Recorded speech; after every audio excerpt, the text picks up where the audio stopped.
Welcome, floor gang. I don't have a chair. My audio foam is not up on the wall. My mic stand is really cruddy, so I'm just holding my microphone right now. All I've done to make my office is I have added a carpet. Okay, so this is actually a serious video. I've had a heck of a month so far. I was robbed. People stole 4 cards from me, 3 of which had tap activated, unfortunately. They also took my photo ID, which was great, because I had to reschedule my NCLEX exam. I have been a nurse for 10 years. I've recently graduated with my Bachelor of Science degree in nursing, so I am a registered nurse, but I am provisional until I pass my NCLEX exam, which I can't take because I don't have my photo ID anymore. So that was the start of my June. 2 weeks ago, I was assaulted by a patient at work, which, I mean, it's happened to me before. And usually I come out unscathed, if not, bruised. And it's just kind of a result of the situation that we are in. They tend to act out of fear. So I hold no blame to the patient. I just finished my first shift back today and it went okay. I'm a little bit sore. My arm, I got an injury to my rotator cuff and it goes up to my neck, my elbow, my wrist. It's been a great year so far. I am loving 2020. Loving it. Like, there's a lot going on, and I feel like we need to talk about it a little bit. Myths regarding racism in Canada, racism in the US, and what systemic racism actually means. We're all human. We're all in this fighting for the same thing. We're just using different languages. Within our own echo chambers, we're just kind of getting lost in it, and there's a huge social and political divide that is just becoming stronger and stronger. And it's so disheartening to watch it all unfold. Nursing school kind of prepares you for being an activist.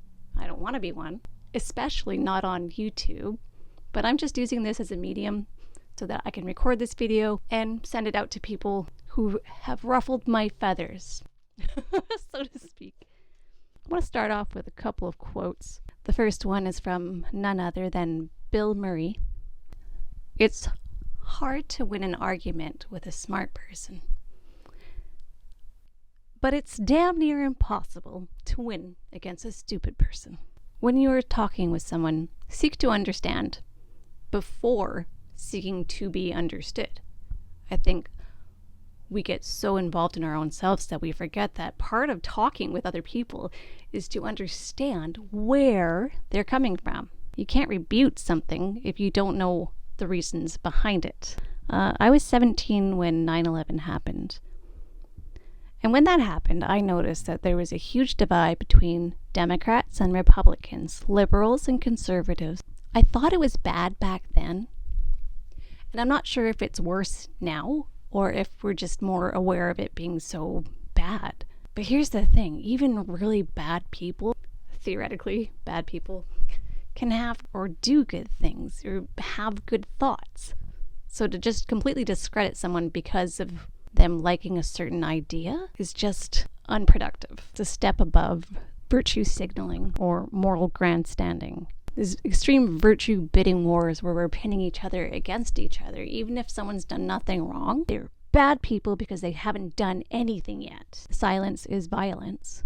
Like, if you see somebody being bullied or harassed for whatever reason, you should step in. But to point the finger at people who are just kind of casually hanging around with nothing actively happening in front of them, saying they're bad people for not doing anything, what's the point of that? Solipsistic virtue signaling, where we demand people to take a stance on something. We tell them how to do that. And if they don't comply to our demands, then they are terrible, terrible people. Suddenly, this growing implicit social contract that we're entrusting upon other people for no productive reason. In the beauty community, we have people shaming makeup companies if they don't have a certain number or percentage of people of color in their employees.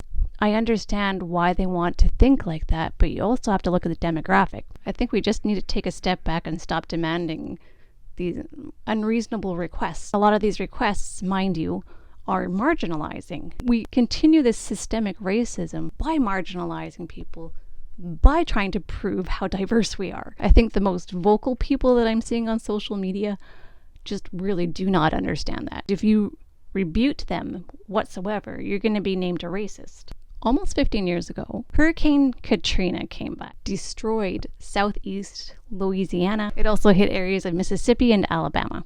It killed almost 2,000 people. There was looting. This was looting with the intent of self-preservation.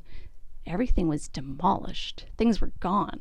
You needed water, food, and such to survive. There was a huge backlash towards the media in that they were only showing videos of people of color looting. If you took the cropped version that the media used, zoom out, there would be white people looting as well. This misrepresentation of events by the media continues.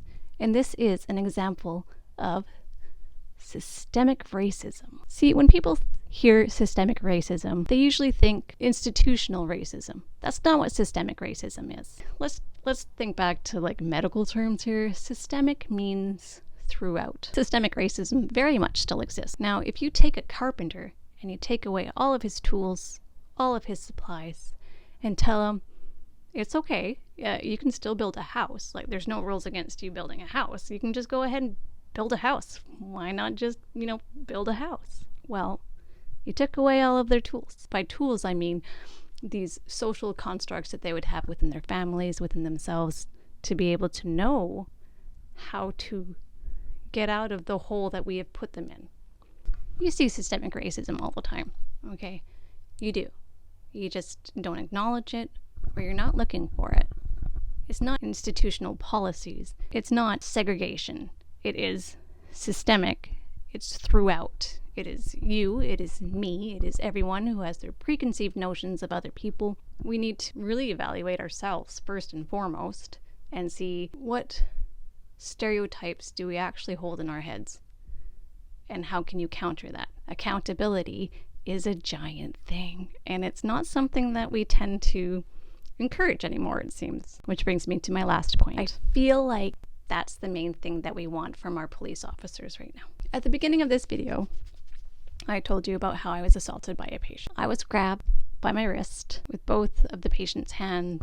I could not get it out. I had somebody with me trying to help free my hand as well. Went so far as to raise my voice, saying, "You're hurting me, I need you to let go." Never once did it occur to me to be violent in response to this. Never once did I think that this person deserved me to attack them back. If I were to have even hit back, I'd be in big doo-doo. I am accountable for my actions, as should police officers be. The USA in particular is well on the way for a bit of a reform, and that's what this Black Lives Matter organization is hoping for. I feel like this was just one giant rant, and I'm really sorry. I needed to get some things out of my head and onto video so that I could get back to my regular programming of more fun things. Like fun things, not this. This was not enjoyable to make, but I spent quite a lot of time actually looking into it to see like what do I actually want to bring out to the forefront here. So just to recap, your social vigilante is not cool. Okay? No, do not point the fingers at other people for not doing certain things that you feel they should be doing. Unless it's like blatantly obvious, then fine, go ahead. But your solipsistic virtue signaling is not helping anyone. It's just strengthening your own echo chamber. But media representation is terrible. The media is racist, and it's perpetuating our systemic racism. Systemic racism is not an institutional thing. It is widespread. It is within the population. We still have generations of people right now who are actively being taught to be racist. We still have a lot of unlearning to do here. We do. Police officers, much like nurses, are public figures who need to be held accountable for their actions. Bye. Thanks for watching.